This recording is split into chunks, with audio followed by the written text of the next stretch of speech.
आपण पाहत आहात EDTV, बातमी अशी जिच्यावर तुम्ही ठेवणार विश्वास। आपल्या पूर्वजांनी केलेल्या सत्कर्मामुळेच आपला जन्म भारतामध्ये झाला आहे, असे प्रतिपादन राष्ट्र सेविका समितीच्या अखिल भारतीय संपर्क प्रमुख तथा आसाम प्रांत प्रचारिका नीता देवी यांनी केले आहे। राष्ट्रसेविका देवगिरी प्रांताच्या वतीने आयोजित 15 दिवसीय शिबिरात त्या प्रमुख वक्त्या म्हणून बोलत होत्या। कार्यक्रमाच्या अध्यक्षस्थानी डॉक्टर अमृता कुलकर्णी यांची उपस्थिती होती।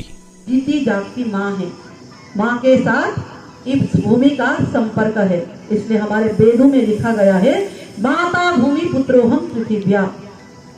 यह भूमि हमारी माँ है और हम इस भूमि के संतान हैं। इसलिए शास्त्र कहता है यह ऐसी एक श्रेष्ठ महान भारत माता है, भारत देश है, हमारी राष्ट्र है। इस राष्ट्र में, इस भारत माता के कोख में जन्म लेने के लिए अन्य स्थानम यथा जन्म, अन्य जगह में जो जन्म लेते हैं निष्खलंतु गतागतम, ये गतानुगतिक चलने वाला एक प्रक्रिया है। भारतेषु फलं जन्मम सफलम शुभकर्मणम, ऐसी श्रेष्ठ देश में हम सभी ने जन्म लिया है।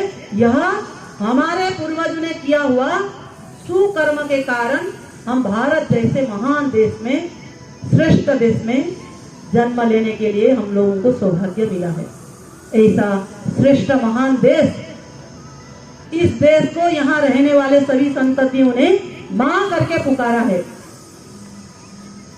माँ के साथ साथ इस पवित्र भूमंडल को, भूभाग को पतित पावनी, ज्ञानदायिनी, मोक्षदायिनी, पुण्यदायिनी, ऐसे अनेकों नामों से इस भूमि को हम सभी ने संबोधन किया है। ऐसी श्रेष्ठ महान देश, जिस देश के नाम में ही सत्य का परिचय होता है, ऐसा देश भारत। भा यानी ज्ञान, भा यानी तेज, भा यानी तेजस्विता, रत मतलब रममान होना। जो देश ज्ञान में रममान होता है, तेजस्विता में रममान होता है, प्रकाश में रममान होता है, ऐसे श्रेष्ठ महान देश भारत देश है।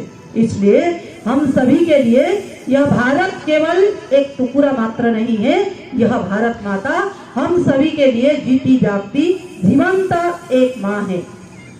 विश्वगुरु आश्रम में अधिष्ठित करने के लिए इस भारतवर्ष को, भारतवर्ष के बारे में सभी को ज्ञान बांटने के लिए यह देश में अनादिकाल से, प्राचीन काल से ही साधना करके आए हैं।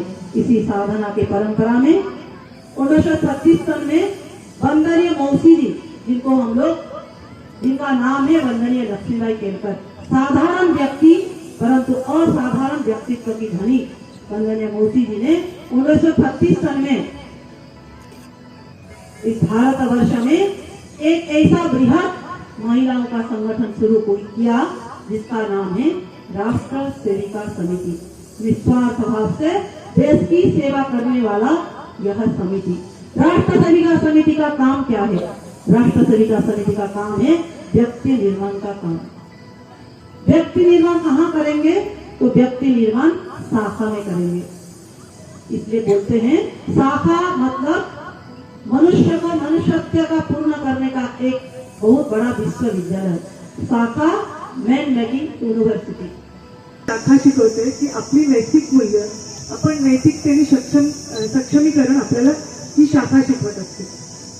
जसं तुम्ही बघितलं की शारीरिक सबलीकरणासोबतच मानसिक स्थैर्य पण आवश्यक असतं। एक डॉक्टर म्हणून सांगते, तुम्ही शारीरिक सबलीकरणासाठी खूप सारी व्यायाम घेतली आहेत, मी आता प्रात्यक्षिक पण बघितली आहेत, ज्या जशी तुम्ही शिस्तप्रिय तुम्ही होते सगळेजण, त्याच्यात तुमचा कॉन्फिडन्स पण मला खूप चांगल्या प्रकारे दिसत होता। हे खूप अमूल्य ठेवा आहे, तो तुम्ही पुढच्या पण तुमच्या आयुष्यात तुम्हाला हे विसरायचं नाहीये। आणि दुसरी गोष्ट, यासाठी तुम्ही अजून काय करू शकता, तर आपल्या रोजच्या दैनंदिन जीवनातली ही प्रॅक्टिस तर तुम्ही करणारच,